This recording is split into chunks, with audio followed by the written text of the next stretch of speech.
1 December 2025 திருவருகை காலம் முதல் வார திங்கட்கிழமை.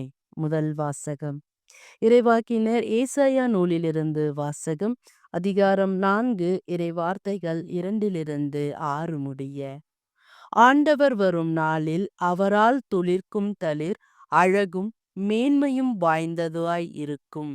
நாட்டில் விளையும் நற்கனி வகைகள் இஸ்ரேலில் தப்பி பிழைத்தவர்களின் பெருமையும் மேன்மையும் அமையும். அந்நாளில் சீயோனில் எஞ்சியிருப்போரும் எருசலேமில் தப்பி வாழ்வோரும் புனிதர் என பெயர் பெறுவர். உயிர் பிழைப்பதற்கு என்று எருசலேமில் பெயர் எழுதப்பட்டோரும் புனிதர் எனப்படுவர். என் தலைவர் சீயோன் மக்களின் தீட்டை கழுவி தூய்மைப்படுத்துவார்.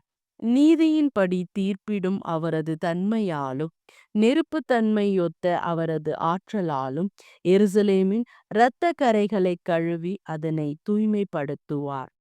சீயோன் மலையில் முழிப்பரப்பின் மேலும் அங்கே கூடிவரும் சபை கூட்டங்கள் மேலும் மேகத்தை ஆண்டவர் பகலில் தோற்றுவிப்பார். புகைப்படலத்தையும் கொழுந்து விட்டெறியும் நெருப்பின் ஒளி சுடரையும் இரவில் ஏற்படுத்துவார். ஏனெனில் அனைத்தும் மாட்சிக்கு மேல் ஒரு விதமான மண்டபம் இருக்கும். அது பகல் வெப்பத்து நின்று காக்கும் நிழலாகவும் புயல் காற்றுக்கும் மழைக்கும் ஒதுங்கும் புகலிடமாகவும் அரணாகவும் அமையும். ஆண்டவரின் அருள்வாக்கு. இறைவா உமக்கு நன்றி. நற்செய்தி வாசகம். மத்தேயு எழுதிய தூய நற்செய்தியிலிருந்து வாசகம். அதிகாரம் 8 இறைவார்த்தைகள் 5-11 முடிய. அக்காலத்தில் இயேசு கப்பர்நாகுமுக்கு சென்றபோது நூற்றுவர் தலைவர் ஒருவர் அவரிடம் உதவி வேண்டி வந்தார். ஐயா, என் பையன் முடக்குவாதத்தால் மிகுந்த வேதனையுடன் படுத்து கிடக்கிறான் என்றார்.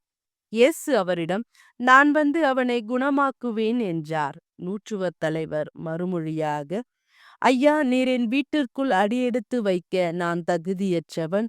ஆனால் ஒரு வார்த்தை மட்டும் சொல்லும், என் பையன் நலமடைவான். நான் அதிகாரத்துக்கு உட்பட்டவன்.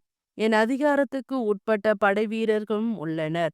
நான் அவர்களுள் ஒருவரிடம் செல்லுக என்றால் அவர் செல்லுகிறார், வேறொருவரிடம் வருக என்றால் அவர் வருகிறார். என் பணியாளரை பார்த்து இதை செய்க என்றால் அவர் செய்கிறார் என்றார்.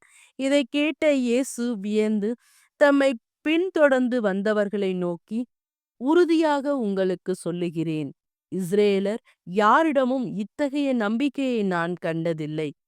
கிழக்கிலும் மேற்கிலும் இருந்து பலர் வந்து ஆபிரகாம், ஈசாக்கு, யாக்கோப்பு ஆகியோருடன் விண்ணரசின் பந்தியில் அமர்வர் என்றார். ஆண்டவரின் அருள்வாக்கு. கிறிஸ்துவே உமக்கு புகழ்.